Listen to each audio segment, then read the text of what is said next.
किती भव्य दिव्य सामाजिक न्याय विभागाचा कार्यक्रम? महामानव डॉक्टर बाबासाहेब आंबेडकरांच्या 135व्या जयंतीनिमित्त आम्ही शिवाजी पार्कला आज एक भव्य दिव्य ड्रोन शो आयोजित करतो. 2000 ड्रोन ॲट ए टाइम आकाशात जाणार, त्या ठिकाणी बाबासाहेबांची असलेली यशोगाथा, काही प्रसंग त्यामध्ये साकारणार आहे आणि सांस्कृतिक कार्यक्रम पण आहे. हा करण्याचा मागचा हेतू एवढाच आहे की बाबासाहेबांनी जी या देशाला राज्यघटना दिली, समानतेचा संदेश दिला, बंधुभाव दिला, त्याचा आणखीन प्रचार प्रसार चांगल्या पद्धतीने लोकांपर्यंत गेला पाहिजे. लोकांना बाबासाहेबांबद्दलचे असलेलं प्रेम, त्यांच्याबद्दल असलेला आदरभाव या माध्यमातून व्यक्त करता आला पाहिजे. गेल्या 13 तारखेला होणारा काही कारणास्तव रद्द झालेला ड्रोन शो आज होतोय. तुमच्या माध्यमातून मी सर्वांना सांगेल की आपणही या कार्यक्रमाला या आणि आवर्जून हा मोठा ग्रँड ज्याला म्हणता येईल तो शो निश्चित पहा. राजकीय प्रश्न रुपाली चाकणकर SIT समोर आज हजेरी लावणार आहेत. खरात प्रकरणात चौकशी होणार आहे. दुसरीकडे नाना पटोले म्हणतात की एप्स्टीन सारखं खरातला मारलं जाईल. किती महत्वाचा हा संपूर्ण घटनाक्रम? भोंदू खरातच्या बाबतीमध्ये रोज नवीन नवीन गुन्हे त्याच्यावर दाखल होत आहेत. जवळपास 9-10 गुन्हे आतापर्यंत दाखल झालेले आहेत. कदाचित त्याच्यातून तो सुटणार पण नाही, परंतु त्याच्या संबंधित जे कोणी असतील किंवा ज्यांची नावं आले असतील, ज्यांच्यावर थोडासा डाऊट घेण्यासारखे असतील, अशा सर्वांची चौकशी होणार आहे. रुपाली चाकणकरांचं जे नाव आलेलं आहे त्यामुळं शंकेची सुई त्यांच्याकडे गेली होती. आज SITने त्यांना बोलवलं आहे, ते त्यांच्या समोर गेलेले आहेत, ते त्यांचं स्टेटमेंट देतील ना. SITने काय विचारायचं आहे, त्यांनी काय सांगायचं आहे, हा सगळा चौकशीचा भाग जरी असला तरी यंत्रणेने घेतलेला निर्णय किंवा त्यांनी चौकशी सुरुवात कशी करावी याबद्दल त्यांच्यावर कोणताही दबाव नाही, हे यातून सिद्ध होतंय. मला वाटतं रुपाली चाकणकर त्या सर्व प्रश्नाचे उत्तर त्या ठिकाणी देतील. दुसरीकडे नाना पटोले असं म्हणतायत की खरं तर एप्स्टीन सारखं खरातचं आहे, तो मृत्यू होण्याची शक्यता आहे, ती वर्तवली जाते. असं नाही होते. महाराष्ट्र आहे, यामध्ये असे प्रकार घडत नाहीत. मग असे प्रकार घडायचे असते तर आता पण खरात राहिलाच नसता ना. असा कोणताही बेछूट आरोप करून एक वातावरण भीतीचं तयार करायचं की आता तो खराताचं काहीतरी बरं वाईट होईल, तो काहीतरी मरेल. आपण अनेक असे प्रकरण पाहिलेले आहेत. तेलगी प्रकरण आपण बघा, किती वर्ष चाललं, त्याला काय झालं, हा कसा अखेरपर्यंत सुप्रीम कोर्टापर्यंत गेला. म्हणून कायद्याचं हे राज्य आहे. घटनेने जे जे अधिकार प्रत्येकाला दिलेत त्याचा वापर या ठिकाणी होतोय आणि अशी कोणती घटना महाराष्ट्रात घडणार नाही याची तर आम्हाला खात्री आहे. या प्रकरणामध्ये सरकारमधले 4 मंत्री देखील आहेत, ते सहभागी आहेत, अशा पद्धतीचा थेट आरोप आहे तो केलेला पाहायला मिळतो. त्यामुळे 4 मंत्र्यांची नावं देखील आहे ते मिळतील असं देखील नाना पटोले म्हणतात आणि यांना राजीनामा देखील द्यावा लागेल. 4 मंत्र्यांची नावं आहेत, त्याच्यात त्यांचा सहभाग असेल तर नाना पटोलेंनी ते नावं मुख्यमंत्र्यांकडे द्यावेत किंवा जाहीर करावीत. निश्चित त्याची चौकशी केली जाईल, परंतु अंदाजपंचे ठोक ताळ्यावर नावं सांगणं आणि प्रत्यक्षात गुन्ह्यात सहभाग असणं हा भाग वेगळा आहे. म्हणून त्यांनी हे प्रेसच्या समोर सांगण्यापेक्षा मुख्यमंत्र्याला नावं द्यावेत आणि प्रेस समोर जर सांगायचंच असेल तर ते नावं उघडही करावीत. सर, दमाने यांनी याच्यावरती प्रतिक्रिया दिली की अनेक नेत्यांचे संबंध आहेत, अनेकदा भेटी पण घेतले, शिंदेचं देखील नाव त्यांनी घेतलेलं आहे, त्यामुळे एकनाथ शिंदेची पण चौकशी व्हावी आणि ज्या ज्या नेत्यांनी भेट घेतली त्यांनी लेखी स्वरूपामध्ये ही भेट का झाली होती, कशा संदर्भात झाली होती त्याची देखील माहिती द्यावी असं अंजली दमाने म्हणतात. बघा, अंजली दमान्याकडे पोलीस यंत्रणेपेक्षाही फास्ट यंत्रणा आहे. ती कुणाची CDR काढू शकतात, त्या CDRच्या माध्यमातून सांगू शकतात किती मिनिटं किती सेकंद वगैरे. हा तुम्ही पाहिलेला प्रकार आहे. सरकारने स्पष्ट भूमिका घेतली की ज्यांची कोणाची नावं त्यात येतील त्या सर्वांची चौकशी केली जाईल. रोज उठून एक नवीन नाव सांगणं आणि काहीतरी मीडियासमोर जाणं हे मला वाटतं योग्य नाही आहे. सरकारकडे सगळं माहिती आहे, सरकार त्या प्रकरणात गांभीर्यानं पाहत आहे आणि म्हणून एक मोठं नाव घेऊन पुढं आणायचं आणि त्याची बातमी करायची, हा प्रकार आता थांबला पाहिजे. याला ज्या पद्धतीने मीडिया ट्रायल करायचा प्रयत्न ते करतायत, परंतु सुदैवानं सर्वजण त्या प्रकरणाला गांभीर्याने घेत आहेत आणि सरकारने सुद्धा गांभीर्याने घेतल्यामुळं काही दिवसातच त्याच्याशी संबंधित असलेल्या लोकांवर कारवाई ही नक्की होईल. नक्कीच. पण वारंवार एकनाथ शिंदे यांचं नाव ते घेत आहेत प्रसार माध्यमांमध्ये, कसं पाहता याकडे? एकनाथ शिंदेचं नाव घेऊन काय करणार आहेत ते? त्यांना हायलाईट होण्यासाठी तर फक्त नाव त्याचा वापर करतायत. जे काही एकनाथ शिंदे साहेबांचे फोटो आपण पाहिलेले आहेत त्यांनी कुठं नाव कबूल नाही केलं, त्यांनी का डिनाय केलंय का? अहो, राजकीय नेता कोणत्याही कार्यकर्ता असेल का कोणतेही महाराज असतील किंवा कोणी असेल, अनेक प्रसंगामध्ये एकमेकाची भेटगाठ होत असते.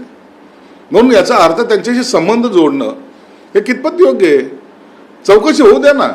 चौकशीमध्ये जर तुम्हाला काही जर त्रुटी आढळल्या तर तुम्ही कोर्टातही जाऊ शकता आणि पुन्हा त्याच्या संदर्भामध्ये तुमच्याकडे असलेली माहिती ही सरकारला देऊ शकता. म्हणून सर्व दरवाजे तुमच्यासाठी उघडे आहेत. कोणती माहिती जर लपवली असेल तर तुम्ही त्याच्यावर निश्चित आवाज उठवावा, निश्चित त्याची माहिती सरकारला द्यावी, पोलीस यंत्रणेला द्यावी आणि यामध्ये कुणाचीही गय केल्या जाणार नाही असं वारंवार मुख्यमंत्री साहेबांनी सांगितलेलं आहे. दमन यांनी जी मागणी केली की एकनाथ शिंदेची चौकशी व्हायला पाहिजे, ती कधीपर्यंत होईल? तर जर अशा प्रकारची चौकशी होणार असेल तर तुम्ही स्वागत कराल असेल? अहो, चौकशी करायला तेवढे पुरावे असावे लागतात. माझाही फोटो त्या खरंच बरोबर आहे काय? मग काय माझी चौकशी सुरू झाली काय? फोटो असणं आणि प्रत्यक्षात काही संबंध निघणं याला फरक, त्याच्यात फार मोठा फरक आहे. तुम्ही कुणाच्या फोटोवर कुणाची चौकशी लावत बसला असं होत नसतं. हजारो लोकांचं गेल्या कित्येक वर्षापासून त्याचा हा प्रकार चालू आहे. हजारो लोकांचे फोटो त्यांच्या बरोबर असतील. मग हजारो लोकांना काय ते काय अदालतमध्ये आणणार आहेत का? म्हणून जो या बलात्कार प्रकरण असेल, पैशाचा व्यवहार असेल, अनेक लोकांचं त्या माध्यमातून जर इतरांची फसवणूक केली असेल, त्याच्यामध्ये जो कोणी असेल, मग तो मंत्री असेल, राजकीय पुढारी किंवा सरकारी कर्मचारी असेल, कोणता कार्यकर्ता असेल, त्यांच्यावर कारवाई ही केली जाईल. त्यामध्ये राजकीय हेतू आहे, कारण भाजपच्या कुठल्याही नेत्याची नावं सापडत नाही, पण शिवसेनेची सापडतात, राष्ट्रवादीची सापडतात. याचा दुसरा अर्थ काढला जातोय की भाजप पुरस्कृत हे सगळे आरोप होतात. बघा, कोणाच्या पुरस्कृत होत आहेत, काय होत आहेत ते सर्व चौकशीमध्ये निघेल. परंतु काही लोक जाणून बुजून कुणाला तरी टार्गेट करायचे म्हणून आरोपही करत असतात आणि ह्या टार्गेट केल्यामुळं त्यांच्यामध्ये कसा हालचाल निर्माण होईल किंवा ते कसे थोडेसे एक डिस्टर्ब होतील हे पाहण्याचा उद्देशही काही लोकांचा असतो. हे आपण सर्वजण पाहत आहेत, म्हणून आम्ही अशा आरोपाला घाबरत नाही. ओवीसी हे काल संभाजीनगर दौऱ्यावरती होते, कुठेतरी निदा खान यांची पाठराखण करताना आपल्याला पाहायला मिळालं. कसं बघाल याकडे? जमीन यांची पाठराखण केली, नंतर काल ओबीसीने सुद्धा असंच म्हटलं की एफआयआर दाखल होण्यापूर्वीच निदाचा ट्रान्सफर झाला होता असा देखील त्यांनी उल्लेख केलेला आहे. त्यामुळे हा संपूर्ण तपासामध्ये कुठेही तथ्य नाही आणि कोर्ट देखील त्यांच्याच बाजूने निकाल देईल असं देखील ते म्हटलेले. ओएसी काय हज्जत झालाय का? बॅरिस्टर आहे ना, त्याला एवढं तर कळायला पाहिजे की एखादे आरोपी आरोपपत्रामध्ये ज्याचं नाव आलं असेल त्या आरोपीला सपोर्ट करणं हा तेवढाच मोठा गंभीर गुन्हा आहे. कायदा कळतो ना. बाबासाहेबांची घटना मानता ना तुम्ही? मग एखाद्या आरोपपत्रात एकाचं नाव आल्यानंतर त्यांच्याबद्दलचं तुम्ही दिलेलं स्टेटमेंट, खरं तर आतापर्यंत त्या इम्तियाज जलीलला अटक का झाली नाही हा माझा प्रश्न आहे. तो इम्तियाज जलील ठाण्याला जाऊन भाषण करतो, तिची साईड घेतो, ती निदा खान ठाण्याहून निघते, संभाजीनगरला येते, ज्या घरामध्ये राहते ते घर त्या एका मतीन नावाच्या त्यांच्या एमआयएमच्या नगरसेवकाचं निघतं. ते घर इलिगल आहे, त्याला कॉर्पोरेशनने आता नोटीस दिली, सोमवारी कदाचित ते घर पडेल. त्या पटेलचा अनेक व्हिडिओ सुद्धा माझ्याकडे आलेले आहेत आत्ता सध्याला. इम्तियाज जलीलच्या सांगण्यावरून त्या पटेलने त्यांना राहायला घर दिलं होतं, ही माझी माहिती आहे. आता 2 फटके पडतील ना त्या पटेलला, तो सगळं ओकणार आहे. त्यांनी सांगितलं बी असेल. मी पोलिसाला विनंती करणार आहे, एवढ्या उघडपणे एखाद्या आरोपीला सपोर्ट करणाऱ्यांवर आतापर्यंत अटक का झाली नाही हा माझा बेसिक प्रश्न आहे. मंगळवारी येणाऱ्या कॅबिनेटमध्ये सुद्धा मी हा प्रश्न उपस्थित करणार आहे. आरोपी करण्यासाठी काही तुम्ही मागणी करणार? मुख्यमंत्र्यांकडे मागणी करणार आहात? पटेल तर सहआरोपी झालेलाच आहे. इम्तियाजला अटक झाली पाहिजे आता. आणि त्याला काल ओएसीने जे काही सपोर्ट करायची भाषा केलेली आहे, याचा अर्थ त्यांनी काल पुन्हा जहर ओकलेला आहे. त्यांनी हे प्रकरण दुसऱ्या अँगलने पलटवण्याचा प्रयत्न केला. एखाद्याच्या इथं बुरखा असणं गैर नाहीये, एखाद्याच्या इथं कुराण सापडणं गैर नाहीये, नकाब असणं गैर नाहीये. आम्ही कुठं म्हणतो ते गैर आहे, परंतु ज्या पद्धतीनं टॉर्चर करून एखाद्याला धर्मांतर करायला लावणं हा गुन्हा आहे. आणि जर स्वतःच्या मर्जीने जर करत असते तर त्यांनी तक्रार कशाला केली असते. लैंगिक छळ, धर्मांतरचा विषय आणि त्याला यांनी दिलेला पाठिंबा. मला वाटतं पोलिसांनी आता जास्त वेळ न दौडता आरोपी कुठे भेटलाय, कुणी लपवलं, याची इत्थंभूत माहिती पोलिसांकडे आहे. पोलीस विदाऊट माहितीच्या आधी याच्यात गेलेले नाहीत. 40 पोलीस त्या ठिकाणी गेले, ती पूर्ण माहिती घेऊन गेले होते. आणि त्याच्यामध्ये इम्तियाज जलीलाच्याच सांगण्याने सर्व झालं होतं. आता इम्तियाज जलीलाचे सुद्धा, मी कालही बोललो, हा सुद्धा एक प्यादा होऊ शकतो. हे रॅकेट चालवणारे आणखी मोठे लोक त्याच्यात समोर येणार आहेत. म्हणून हे प्रकरण गांभीर्याने आपण घेतलं पाहिजे. DCS मध्ये इतकं मोठं प्रकरण घडतं, मुख्यमंत्री दखल घेतात, त्यांच्या आदेशाने कारवाई होते, त्यानंतर एमआयएमच्या एका नगरसेवकाला अटकही होते आणि नंतर आरोपीला वाचवण्यासाठी स्वतः माजी खासदार आणि पक्षाचे राष्ट्रीय अध्यक्ष सुद्धा मैदानात उतरतात. कुठेतरी एक यामागे वेगळं काही गणित आहे किंवा एखादा व्यापक कट यामागे आहे असं वाटतं तुम्हाला? हा व्यापकच कट आहे. सरळ सरळ त्यांनी केलेला कट कारस्थान आहे. मी आता 2 दिवसापासून तेच बोलतोय. निदा खान ही मोहरा आहे, पेड वर्कर आहे, पेड वर्कर. तिचं काम आहे, तिची ड्युटी आहे.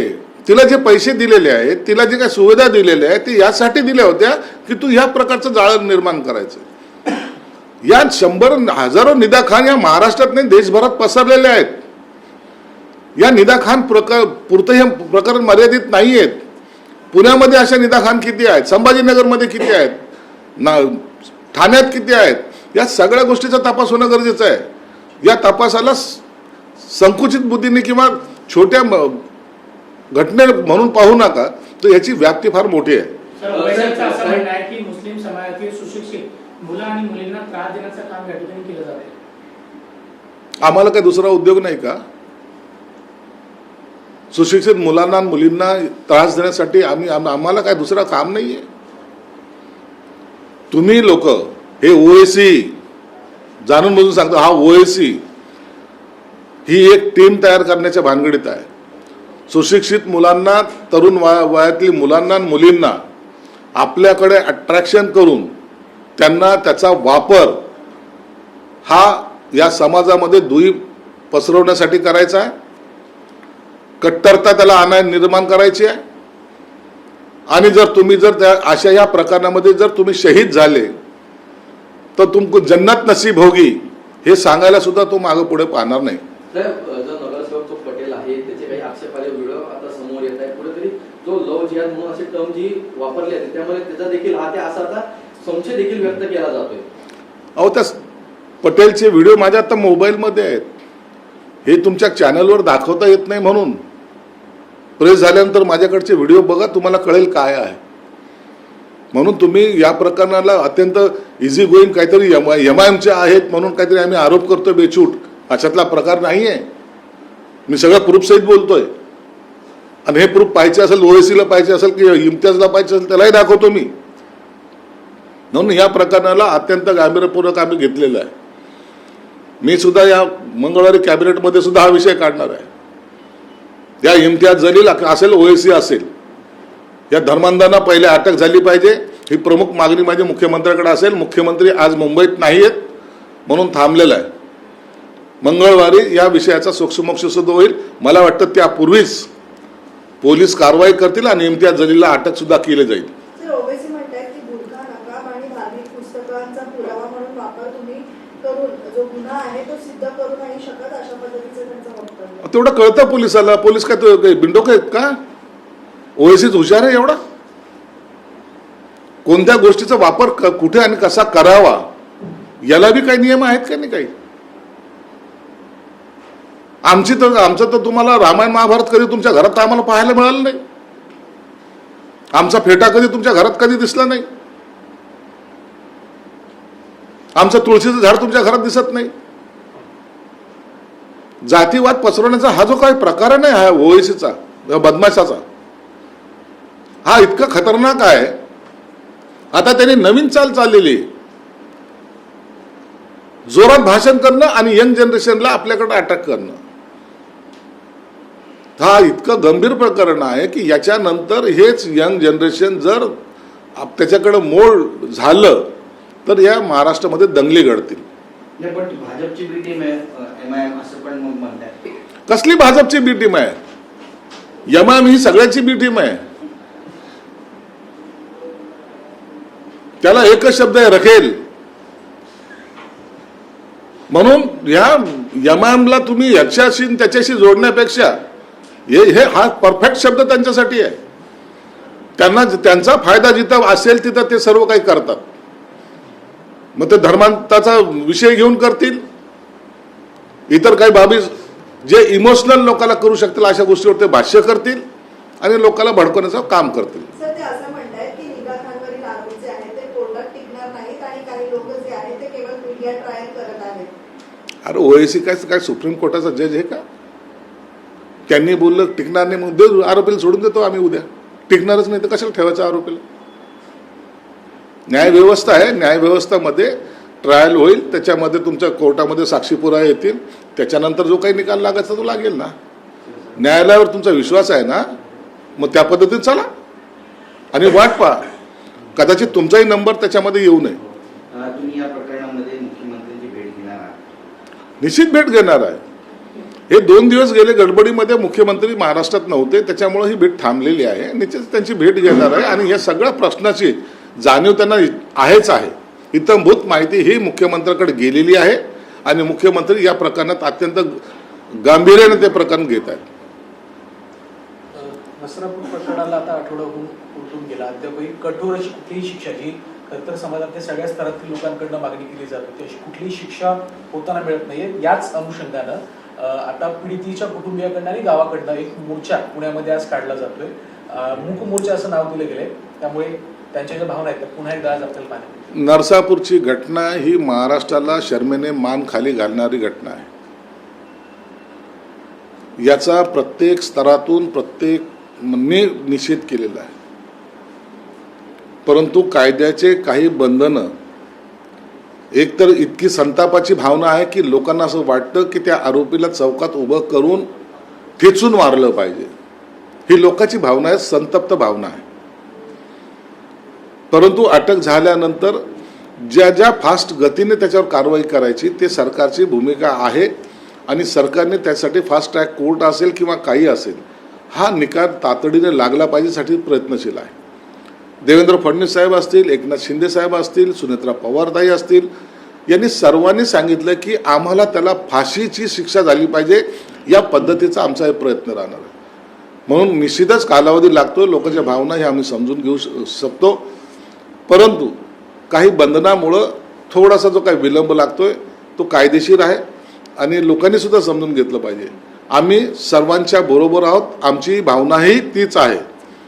आम्हालाही वाटतं की त्या नराधमाला तातडीनं शिक्षा झाली पाहिजे, इतकी भयानक झाली पाहिजे की ते यापुढे कोणीही अशी घटना करायला हिंमत सुद्धा केली नाही पाहिजे. शेतकऱ्यांच्या प्रश्नावरती अपघातानंतर बरेचशा अपघात किंवा ऍक्सिडेंट महाराष्ट्रामध्ये होत आहे. सुप्रियाताई सुळे यांच्या देखील गाडीचा अपघात झाला. बरीच चर्चा रंगते या संदर्भातली, घातपात होता असा आरोप जे आहे ते केला जातोय राष्ट्रवादीच्या आणि ज्या गाडीने अपघात झालेला आहे, मागूची गाडी डॅश झालेली आहे त्यांच्या गाडीला, ती गाडी गुजरातची देखील आहे. अजितदादाचा अपघाती मृत्यू झाल्यानंतर अनेक प्रश्न उपस्थित झाले होते, आपल्या सर्वांना माहिती आहे. त्याच्यानंतर सुद्धा अनेक घटना झाला. सगळ्यांनी त्याचा संदर्भ हे अजितदादाच्या घटनेशी लावायचा प्रयत्न केलेला आहे. कृपया असं करू नका. घटना ही घटना असते, अपघात हा अपघात असतो. काही जर कट कारस्थान असेल त्याची चौकशी चालू आहे. काल सुप्रिया सुळे यांच्या गाडीला सुद्धा एकनाथ शिंदे साहेबाचं हेलिकॉप्टर 4 दिवसापूर्वी भरकटलं होतं. काल सुप्रिया सुळेंच्या गाडीला धक्का लागला. आता ते सुदैव का दुर्दैव ती गाडी गुजरातची होती, परंतु याच्यामध्ये ज्यांच्या गाडीला अपघात झाला त्यांनी जर ती कंप्लेंट केली असती तर निश्चित त्याची सुद्धा चौकशी तर होईलच. ती गाडी आता पकडलेली गेलेली आहे, पण असं काही जर असेल तर त्याची चौकशी होईल. आणि सुप्रियाताई तेवढ्या सक्षम आहेत, त्या ह्या सगळ्या घटना जर तिला डाऊट थोडा जरी आला तर त्या चौकशीची मागणी करतील. शेतकऱ्यांच्या प्रश्नावरती उद्धव ठाकरे मोर्चा काढणार आहेत. मुख्यमंत्र्यांच्या वर्षनिवासस्थानी 15 मे रोजी आंबा आणि बागा काजू उत्पादकांच्या प्रश्नासंदर्भात ते मोर्चा काढतात. मोर्चा ते काढत नाहीयेत. काजू आणि आंबा उत्पादक जे खऱ्या अर्थानं पीडित झालेले, ज्यांना त्रास झालेले ते मोर्चा काढतायत आणि हे त्या मोर्चामध्ये सहभागी होत आहेत. यांना शेतकऱ्याची आस्था किंवा त्यांच्यावर झालेलं नुकसान, त्यांना होत असलेला त्रास त्याच्यासाठी जात नाहीत. आम्ही शेतकऱ्याची बाजू घेतो हे दाखवण्याचा त्यांचा प्रयत्न, केविलवाना प्रयत्न आहे आणि मला वाटतं चांगली गोष्ट आहे. असंच रस्त्यावर आलं पाहिजे, शेतकऱ्याचे प्रश्न मांडले पाहिजेत. त्यांचं तर आम्ही स्वागतच करतो आणि हे मोर्चामध्ये सामील होऊन सुद्धा ज्या ठिकाणी असं हानी झालेली त्या ठिकाणी सुद्धा त्यांनी गेलं पाहिजे. त्यांची सुद्धा एक जबाबदारी आहे. माजी मुख्यमंत्री राहिलेले आहेत, भले त्यांच्या काळामध्ये त्यांनी कोणते निर्णय घेतले नाही तो भाग वेगळा, ते कुठे फिरले नाही तो भाग वेगळा, ते मंत्रालयात आले नाही तो भाग वेगळा, त्यांनी कधी कोणत्याही आमदाराची मंत्र्याची भेट त्यांना दिली नाही तो भाग वेगळा, करोनाच्या काळामध्ये घरात बसून करोना हँडल करणारा सगळ्यात मोठा पराक्रमी नेता म्हणून त्यांच्याकडे पाहतात तो भाग वेगळा. परंतु अशा वेळेला त्यांनी आता तरी ऊन किती जरी तापलं असलं, उन्हाचा पारा जरी वाढलेला असला तरी AC गाडीमध्ये बसून हे सगळे दौरे केले पाहिजे.